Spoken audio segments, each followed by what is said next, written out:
My name is Mark Perry, or as they refer to me, the guy who has to follow Ernie. Thank you all for being here. Thank you very much. I'm supposed to talk about national security reporting in the current environment. No holds barred, no less, national security reporting. And I'm going to do that, but I'm going to take a bank shot to do it, if you don't mind, and talk about two phrases that keep kind of going through my mind when I do my reporting on the U.S. military and intelligence communities. And the first phrase is national interest. And the second phrase is skin in the game. Now, we always hear and we use the term national interest, and it's an important phrase, but not many people, I don't think, really know what it means when we talk about U.S. national interests. And so we can define it: free markets, free trade, free elections. Wilson's 14 points, the 4 pillars of Roosevelt. But I think that taking a look at reporting, and in one report in particular that kind of struck me, and it keeps coming back to me, would help us define national security. Last summer, in the pages of Foreign Policy and in Political, a man by the name of Jonathan Schanzer, who's an official with the Foundation for the Defense of Democracies, or as I refer to them, the Foundation for the Defense of Israel, wrote an article suggesting that what the President of the United States should do, in particular in the wake of the coup in Egypt, was to pick up the phone and call the Emir of Qatar and lecture him about Qatar's support for Hamas, and tell the Emir that it was time to stop supporting Hamas and the Muslim Brotherhood and other Islamist groups, or the United States would have to rethink its relationship with Qatar.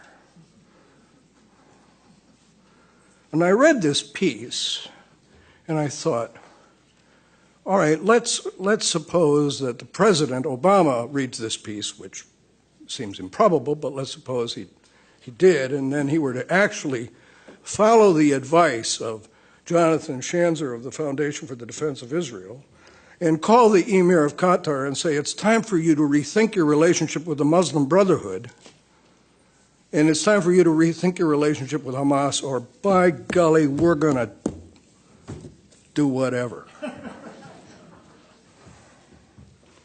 And the Emir of Qatar would say, well, thank you for your call, Mr. President. Certainly going to take that into consideration. I'm going to meet with my cabinet, and I'll get back to you. And then the Emir of Qatar, I just envision this, you can tell me if I'm wrong, would pick up the phone and he'd call the chairman of the board of the Exxon Mobil Corporation.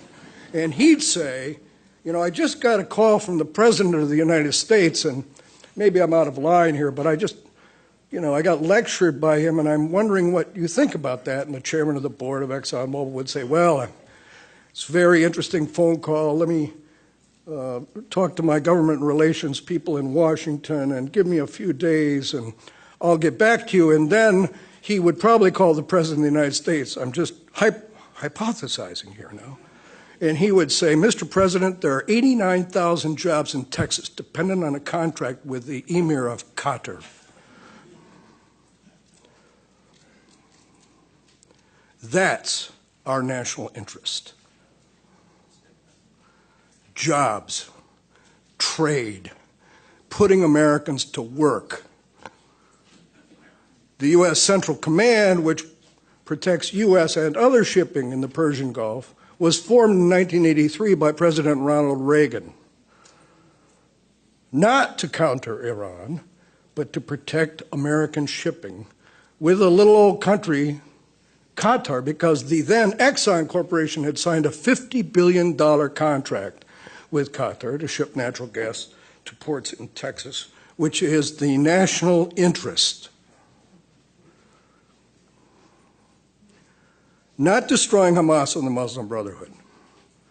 Free markets, free trade, free elections is the national interest. And those countries that can serve the national interests are our friends. The second phrase, now that's how I define national interest.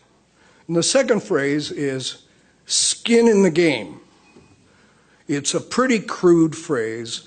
I'm sure you've heard it. It's used in the Pentagon all the time when they talk about, when the military talks about the wars that they have fought and are fighting or might fight, and they talk about who America's friends are and who aren't America's friends, and how they sell the war or don't sell the war, how they support the war or don't support a war on Capitol Hill. And regularly, I will hear a colonel say, you know, the people we really respect when it comes to talk about war are those people with skin in the game. That is, who are willing to sacrifice their lives of their soldiers and their national treasure in protecting their national interest.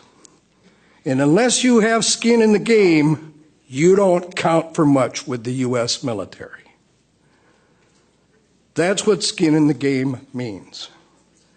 And I heard my friend Gareth Porter here this morning talking about a prospective war against Iran. And the skin in the game here would be U.S. skin and not Israel's. Now, the President of the United States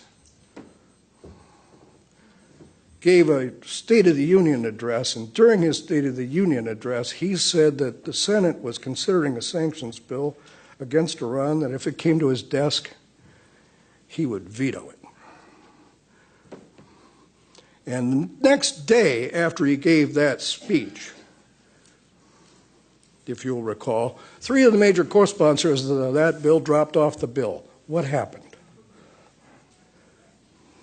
Did the president's words scare the senior senator from Connecticut? Was Senator Menendez cowed by President Barack Obama?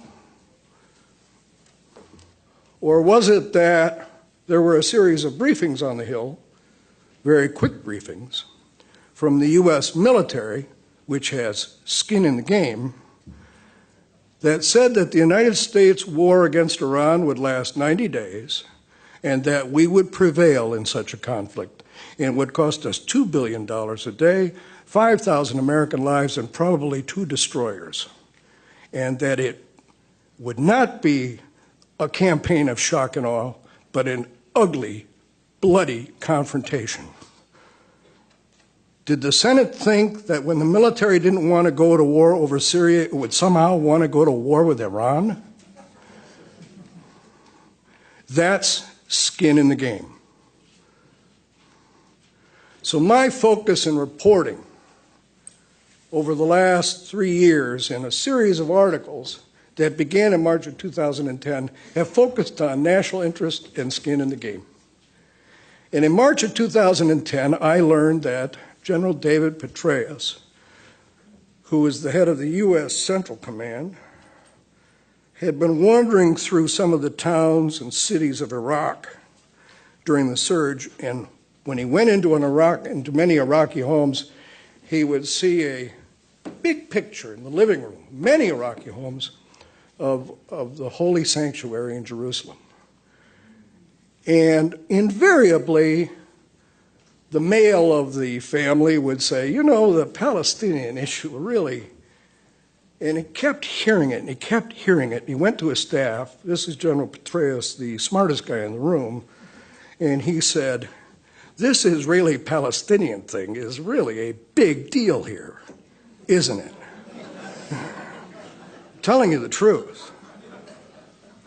It kind of was starting to dawn on him as the head of the U.S. Central Command that the Israeli-Palestinian issue was providing an obstacle to the resolution of political problems in the Middle East, so he sent his staff out to visit the military staffs of his area of responsibility, the Arab countries' area of responsibility, and they said, the primary obstacle to the respect for America and American ideals and American national interest was the failure of the United States to resolve the Israeli-Palestinian conflict.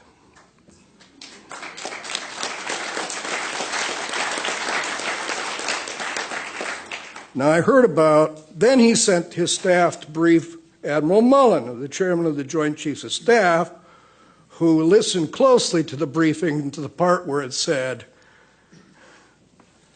that the failure to resolve the Israeli-Palestinian conflict is an obstacle to American national interests.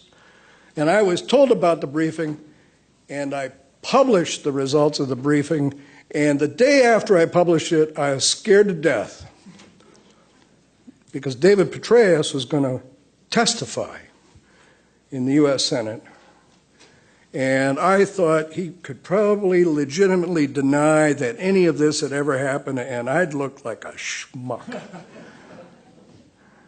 I was in my car in the GW Parkway, and I pulled over listening to his testimony, and he was asked by Senator McCain whether he believed that the Israeli-Palestinian conflict was the primary obstacle to American national security interests in the Middle East, and he said, "Yes, I do."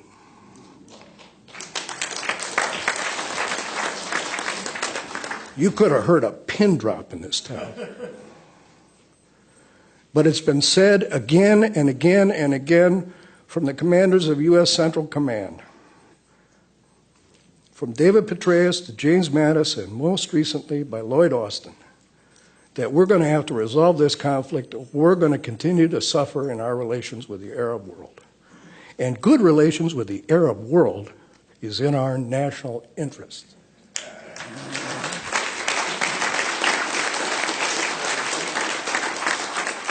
I then reported two other articles which I urge you to read on foreign policy. One is a false flag about how Israel recruited members of the terrorist group Jandallah by saying they were CIA agents.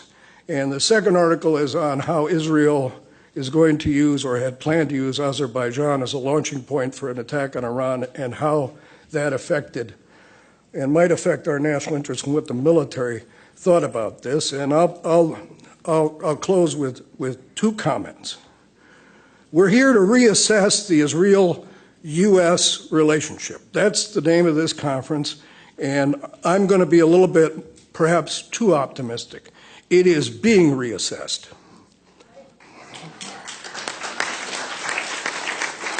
And I understand how important and powerful AIPAC is, but there is no more powerful lobby in Washington than the U.S. military. The Prime Minister of Israel might call the President of the United States, and the President might or might not take the call. But when the Chairman of the Joint Chiefs of Staff calls the President answers the phone. And that's the difference, because the President and the Chairman of the Joint Chiefs of Staff have skin in the game. Malcolm Hoenlein, I'll close with this, said recently, and I think this is important. Malcolm Hoenlein is the president of the Organization of Presidents of Major Jewish Organizations. You all know that, right? He said, and I want to quote him, when he was talking about the increasing sanctions on Iran, he said, "I don't want to visit any more memorials to dead Jews," to which I think our response and the military's response is and has been, right. And we don't want to visit any more memorials to dead Americans. Thank you.